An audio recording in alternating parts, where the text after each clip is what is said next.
Online മാധ്യമങ്ങൾക്കെതിരെ ആഞ്ഞടിച്ചിരിക്കുകയാണ് മന്ത്രി ബിന്ദു കൃഷ്ണ. മന്ത്രിയായിട്ടും തന്റെ ശരീരത്തിന്റെ ചിത്രം പകർത്തിയെന്നാണ് അവർ പറയുന്നത്. കൊല്ലത്തൊരു സ്കൂളിലെ പരിപാടിക്കിടെയായിരുന്നു സംഭവമെന്നും മന്ത്രി പറഞ്ഞു. മുഖം ഉൾപ്പെടുത്താതെ തന്റെ ശരീരത്തിന്റെ മാത്രം ചിത്രം എടുത്തു എന്നായിരുന്നു മന്ത്രിയുടെ ആരോപണം. ഈ ശരീരത്തിന്റെ മാത്രം ചിത്രം പിന്നീട് സമൂഹ മാധ്യമത്തിൽ പോസ്റ്റ് ചെയ്തു. ഇത് കണ്ട ചിലർ പ്രശ്നമുണ്ടാക്കി ചിത്രം ഡിലീറ്റ് ചെയ്യിച്ചെങ്കിലും മറ്റു ചിലർ അതിന്റെ സ്ക്രീൻഷോട്ട് എടുത്തെന്നും മന്ത്രി പറയുന്നു. മന്ത്രിയായ തന്റെ അവസ്ഥ ഇങ്ങനെയാണെങ്കിൽ സാധാരണ സ്ത്രീകളുടെ അവസ്ഥ എന്താകുമെന്ന് ചോദിച്ച ബിന്ദു കൃഷ്ണ ആരാണ് തന്റെ ചിത്രം പകർത്തിയതെന്നോ ഏത് സ്കൂളിലാണ് ഈ സംഭവം നടന്നതെന്നോ വെളിപ്പെടുത്തുന്നില്ല എന്നും പറഞ്ഞു. കുട്ടികൾക്കും സ്ത്രീകൾക്കും എതിരായ അതിക്രമങ്ങൾ തുടരുകയാണെന്നും അതിക്രമങ്ങൾ തടയാൻ വനിതാ ശിശുക്ഷേമ വകുപ്പ് നടപടികൾ സ്വീകരിക്കുമെന്നും ബിന്ദു കൃഷ്ണ പറഞ്ഞു. സീറോ ടോളറൻസ് നയമാണ് വകുപ്പ് സ്വീകരിക്കുന്നത്. സേഫ് വുമൺ സേഫ് ഫാമിലി നയം നടപ്പിലാക്കും. ഒറ്റപ്പെട്ട സുരക്ഷിതമല്ല സ്ഥലങ്ങൾ കണ്ടെത്തി അവിടെയുള്ള സ്ത്രീകൾ, കുട്ടികൾ എന്നിവരുടെ സുരക്ഷ ഉറപ്പാക്കുമെന്നും മന്ത്രി പറഞ്ഞു. ഇപ്പോൾ മന്ത്രി ബിന്ദു കൃഷ്ണക്കുണ്ടായ അതേ അനുഭവം വർഷങ്ങളായി സഹിച്ചുകൊണ്ടിരിക്കുന്നത് നമ്മുടെ സിനിമാ നടിമാരാണ്. ആദ്യമൊക്കെ പലരും തുറന്നു പറഞ്ഞില്ലെങ്കിലും യുവതാരം എസ്തർ ഒരിക്കൽ പറഞ്ഞിരുന്നു, ക്യാമറ എവിടെ ഫോക്കസ് ചെയ്യണമെന്ന് പച്ചക്കുയിലിനെ നന്നായി അറിയാമെന്ന്. പിന്നീട് സാബുമോനാണ്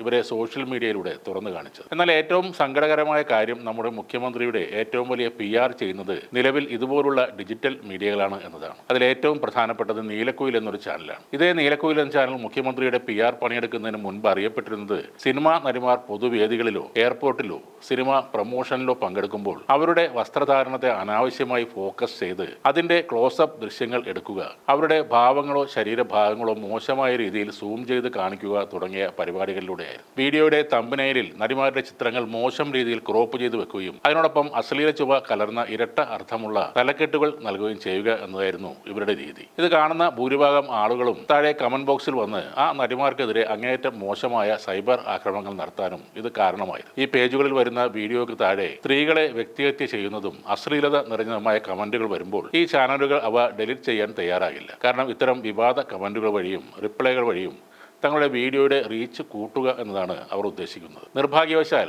ഇത്തരം ചാനലുകളാണ് ഇപ്പോൾ മുഖ്യമന്ത്രിയുടെ ഏറ്റവും വലിയ PR പണിയെടുക്കുന്നത്. VD സതീശൻ മുഖ്യമന്ത്രിയായി സത്യപ്രതിജ്ഞ ചെയ്യുന്ന പരിപാടിയുടെ 100-ൽ-അധികം വീഡിയോകളാണ് നീലക്കുയിൽ എന്ന ചാനൽ വഴി മാത്രം പങ്കുവെക്കപ്പെട്ടത്. ബഹുമാനപ്പെട്ട സതീശൻജി, കേരളത്തിലെ ഏറ്റവും സ്ത്രീവിരുദ്ധ ഡിജിറ്റൽ ചാനലുകളെ ഇനിയെങ്കിലും അകറ്റി നിർത്തുക. പൊതുവിടങ്ങളിൽ വെച്ച് സ്ത്രീകളുടെ ശരീരഭാഗങ്ങൾ പകർത്തി അശ്ലീല ചുവയോടെ ക്യാപ്ഷനുകൾ ചേർത്ത് ആളുകൾക്ക് കടിച്ചു കീറാനും രസിക്കാനുമായി ഇട്ടുകൊടുക്കുന്ന ഓൺലൈൻ ചാനലുകളെ നിങ്ങൾ ഒരു കാരണവശാലും പ്രോത്സാഹിപ്പിക്കരുത്. ഈ സംസ്ഥാനത്തിന്റെ മുഖ്യമന്ത്രി ഇത്തരം ഞരമ്പൻ ചാനലുകളെ പ്രൊമോട്ട് ചെയ്യരുതെന്ന് ആരെങ്കിലും അദ്ദേഹത്തോടോ അല്ലെങ്കിൽ പേഴ്സണൽ സ്റ്റാഫിനോടോ ഒന്ന് പറഞ്ഞ് മനസ്സിലാക്കി കൊടുക്കുക. നമ്മുടെ സംസ്ഥാനത്തെ ഒരു വനിതാ മന്ത്രിയുടെ ശരീരം മാത്രം ഷൂട്ട് ചെയ്ത് പ്രദർശിപ്പിക്കാൻ ആർക്കെങ്കിലും തോന്നുന്നത് ഇത്തരം ചാനലുകൾക്ക് നിങ്ങൾ നൽകുന്ന സപ്പോർട്ട് കണ്ടിട്ട് തന്നെ ആയിരിക്കണം.